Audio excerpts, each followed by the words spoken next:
നമസ്കാരം. ഞാൻ ഇന്നൊരു ചക്കക്കുരു ഉപ്പേരിയാണ് ഉണ്ടാക്കുന്നത്. ചീനച്ചട്ടി ചൂടായിട്ടുണ്ട്. വെളിച്ചെണ്ണ തന്നെ വേണം. വെളിച്ചെണ്ണ ഒഴിച്ചു കൊടുത്തു. പേരിൻ്റെ അടിയിൽ ആട്ടിക്കൊണ്ടുവന്ന് കേടായിപ്പോയി. കുറച്ച് കടുക് ഇട്ട് കൊടുത്തു.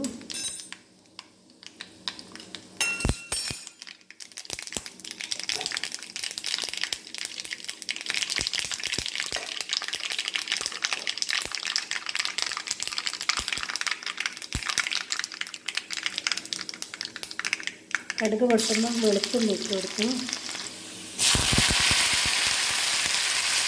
കറിവേപ്പില,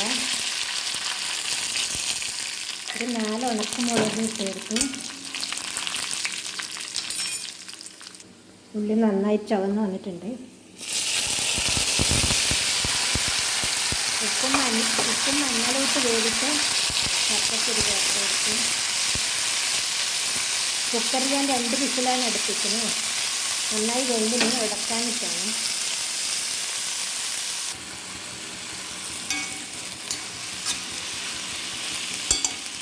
മുളക് പൊടി തീരെ ചേർത്തിട്ടില്ല. മഞ്ഞൾപ്പൊടിയും ഉപ്പും മാത്രം ഇട്ട് വേവിച്ചതാണ്.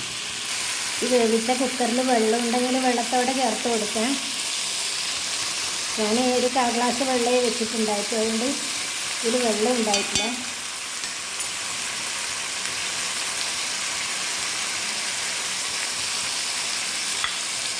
കാണുമ്പോഴല്ല ഞാൻ ഉടക്കായിട്ടാണ്. നന്നായിട്ട് വെന്തിനിടാം.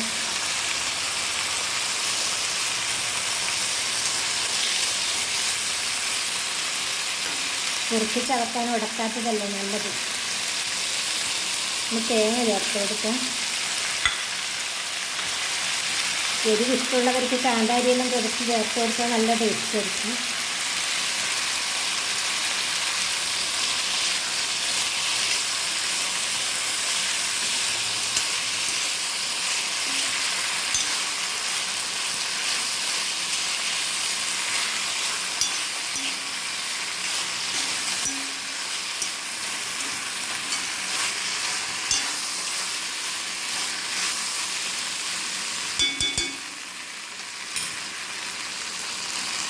സമയത്ത് ഉപ്പെല്ലാം പാകത്തിനുണ്ടെന്ന് നോക്കാം.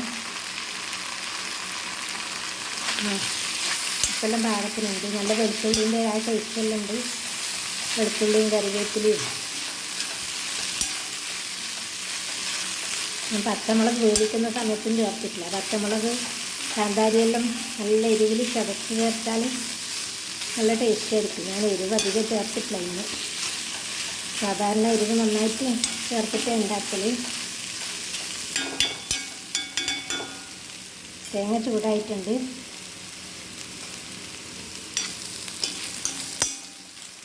നമുക്ക് അടച്ചു വെക്കേണ്ട ആവശ്യമൊന്നുമില്ല. ഞാൻ സ്റ്റൗ ഓഫ് ചെയ്യലാണ്. നമ്മുടെ ചക്കക്കുരു ഉപ്പേരി റെഡിയായി. ഇത്രയേ ഉള്ളൂ പണി. എല്ലാവർക്കും ചക്കക്കുരു ഇഷ്ടപ്പെടുന്ന എല്ലാവർക്കും ഇത് ഇഷ്ടപ്പെടും. പിന്നെ ചിലവർ ചക്കക്കുരു കഴിക്കാത്തവരുണ്ടാവില്ലേ. കഴിക്കുന്നവർക്ക് നല്ല വറവാണ്. വലിയ എരിവൊന്നുമില്ല. നാളെ നല്ലൊരു വീഡിയോയുമായിട്ട് പെട്ടെന്ന് കാണാം. എല്ലാവർക്കും വീഡിയോ കാണുന്ന എല്ലാവർക്കും നന്ദി പറയുന്നു.